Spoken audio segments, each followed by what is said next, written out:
Ladies and gentlemen, good evening and welcome back to our channel once again.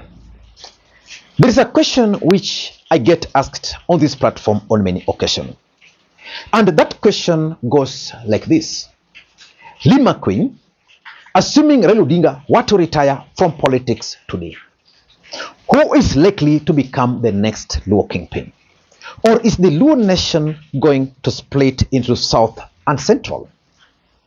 My quick answer to that question has always been Babu Owino, and for obvious reasons. But other names are always being mentioned. For example, John Mbadi, the Cabinet Secretary for Finance, is being mentioned. He is a former chairperson of ODM Party. The name of Opiyo Wandayi is being mentioned. He is the current Cabinet Secretary for Energy.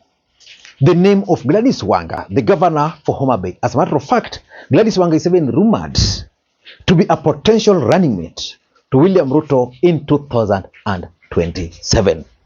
And of course, if you leave out those names, the names of the old guards, Peter Anyang' Nyong'o and Orengo, are also being mentioned. But if you look at those names very closely, you realize that there is someone from Kisumu, there is someone from Siaya, there is someone from Homa Bay. But Migori is not represented.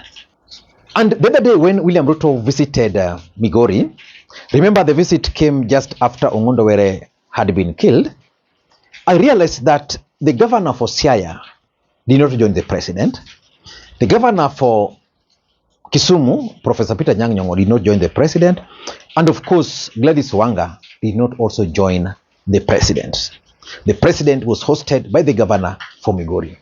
But I asked myself, because as we speak, the governor for Migori is fighting for his political life from the threat posed by the Uriri Member of Parliament, Mark Nyamita. I asked myself, in a situation where Mark Nyamita and the governor are fighting, who then takes the leadership of Migori? And I remember on that day, I just took a photo of the senator for Migori and captioned it in Kijaluo that Eddy Oketch Golkoki, which simply means Eddy Oketch, come out. Because clearly nobody is emerging from Migori, and Eddy Oketch, in my view, has what it takes to take leadership of Migori so that he can also be amongst the leaders who are being mentioned when it comes to the succession politics. Ladies and gentlemen, in this video, I want us to talk about Eddy Oketch and why I think he's not doing much the way he should. Before we do that, moving forward, I'll be doing this kind of series profiling leaders from various parts of the country, but only leaders who I think are impactful. The first question which we should ask ourselves is, who is Eddy Oketch? You're the senator from Migori County. Yes. One would assume that you're from Migori County. Yes. But your name is Gicheru. My name is Eddy Gicheru Oketch. Okay.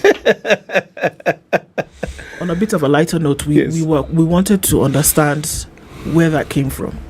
Oh, okay. That's a big challenge. I didn't prepare for this, but it's an emotional story. So I was born and raised in Migori, but in 2003 I lost my mother. So when I lost my mother, life was a little bit hard in the village. From where I come from, we were very big tobacco at that time. Which part of Migori do you come from? Uriri, all the way in a place called Ombo. But I've lived in, and I'm going to tell you the story very, very quickly. But so when my mother died, we were a family that, formed the basis, the bulk of tobacco farmers. And tobacco farming, sometimes kuna watu ambao tunasema ni agok. Well, you don't have enough capabilities to grow enough tobacco to have that number for BAT to be able to, figure out life by yourself. So you depend on other more established farmers. And that was a difficult life. So because of that, dropped out of school a little bit during that time, and then found my way into Migori town. Then I ended up living with a number of families who gave me opportunities.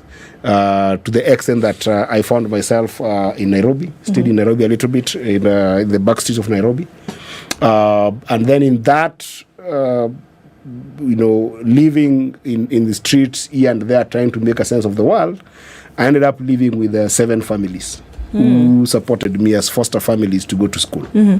And I really, really appreciate them. One, a lawyer in town who paid for my school fee. Another, a teacher in Migori town who also stayed with me for some time. And one of those was the Gicheru family.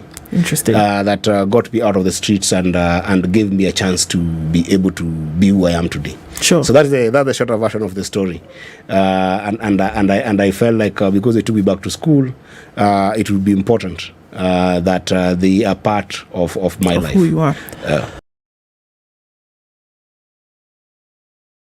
For those who might have forgotten, Eddy Oketch emerged in 2018 during the senatorial by-election in Migori following the death of Ben Oluoch Okello. He competed against Ochilo Ayako on ODM ticket. He was contesting on a very little-known party called Federal Party. ODM party employed all its machinery in that by-election. But Eddy Oketch almost won in that by-election. Nobody knew that Chopper could come to this place, or anybody from this area could stand as a parliament in any seat.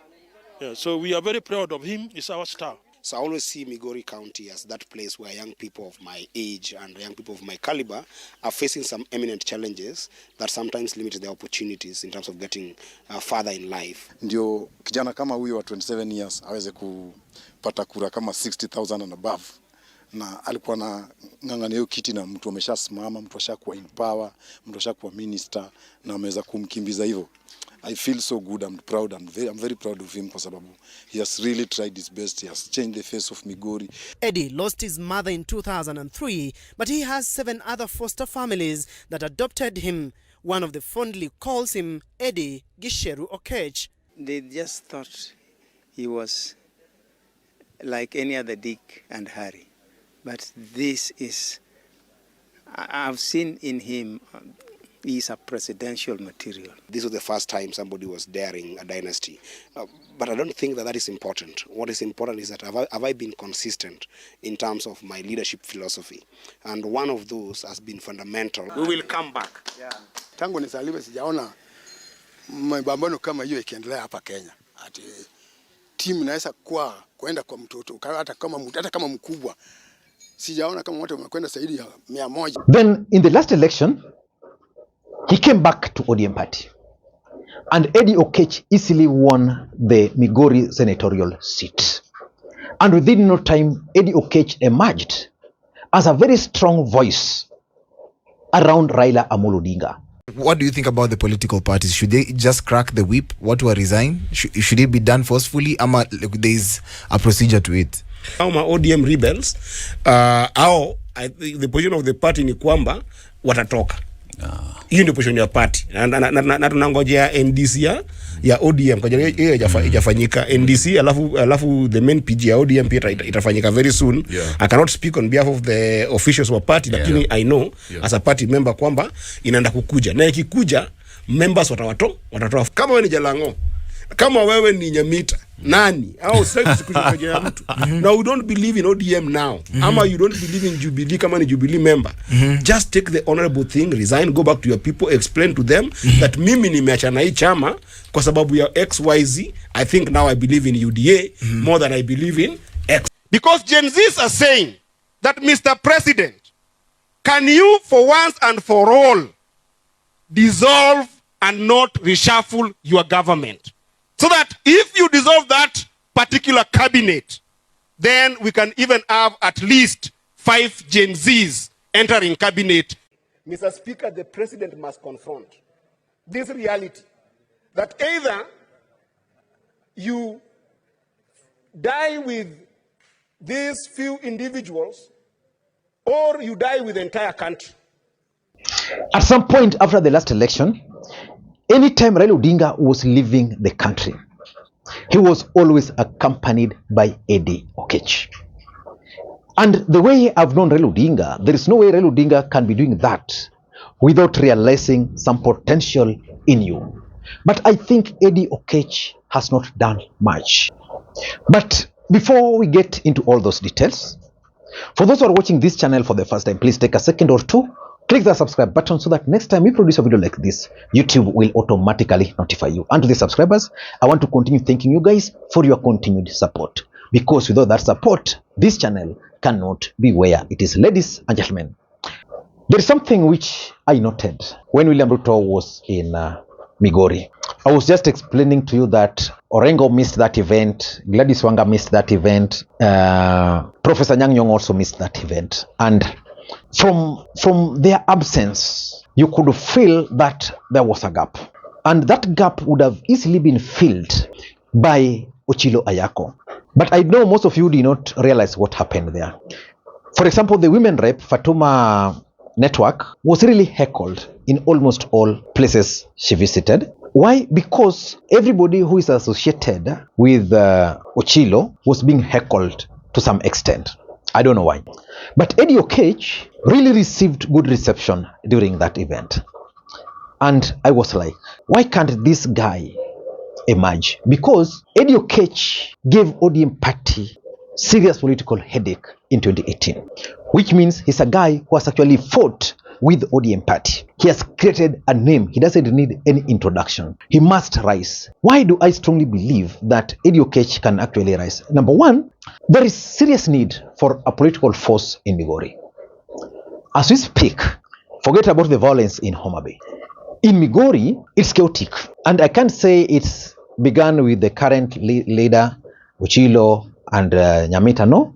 Even during Obado's time, it was just violence. But the truth is, someone needs to now emerge in Migori who can actually bring the two camps together. And in my own view, the person who can easily do that is the senator. Because, okay, let's talk of Mark Nyamita. Mark Nyamita is the member of parliament for Uriri. But Eddy Okech has actually campaigned and received votes from almost the entire part of the county.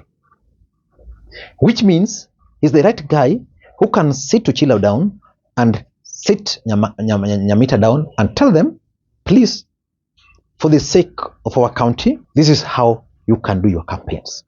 Let the campaigns be peaceful. There's that gap. He needs to stamp his authority. Because I'm looking at the other leaders from Migori. Who are they? There is Paula Bur. There is the Awendo MP, Walter. There is Tom Odege. There is Peter Masara, another strong guy there. Then there is Junet Mohammed. Of course, Junet Mohammed can easily take leadership. But see, in the eyes of the locals, the local politics there might not really favor him. So Eddy Okech can actually rise up. And I want to challenge him to do that, because there's that gap which just needs to move with speed and take. That's number one. Number two, age is also a factor on his side. And there is no way Eddy Okech, who has actually competed against ODM party and gave a very strong show, can allow Gladys Wanga, Babu Owino, let's say even Mark Nyamita or even Atandi to actually shine. He can't allow, he should not allow that.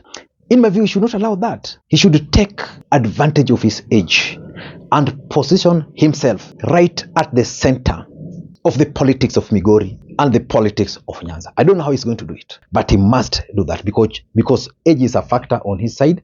He's a guy who has a lot of goodwill. The fact that in that by-election, he got over 60,000 votes against Uchilo's 80,000. Uchilo had the support of the entire ODM machinery. I remember when we went there to campaign for Uchilo, and on this day, we were with the Nyong'o, then chaos erupted.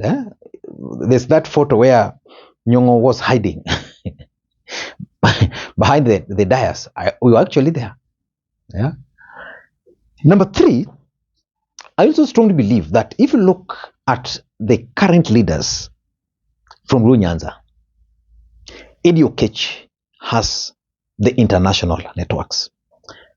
I'm told the reason why Raila Odinga loved working internationally with him is because of those networks.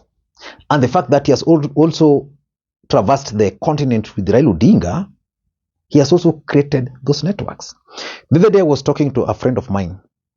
He's called Kevin. He was telling me that, Lee, I'm very good friend to Eddy. And one thing people don't know about Eddy is that he's a guy who can easily, if he wants to campaign, he can easily raise even $1 billion to campaign. Which means if he were to campaign for Migori, he can easily go to his friends, international friends. I'm told he's a friend to the president of which country was his classmate. I think one is a president, another one I think is a prime minister. So because of those international networks, should Raila Odinga exit the political scene, someone like Eddy should actually come forward so that the choices are many. And lastly, when he contested for the Senate, he created a name for himself nationally. He will not need introduction. But if he confines himself the way he's confining himself, in my view, I think he's sitting on an opportunity. So I want to urge Eddy Oketch that there's a gap in the leadership of the Luo nation. You need to rise up. Your brand of politics is not bad. Until next time, this is Makwiny. Bye-bye.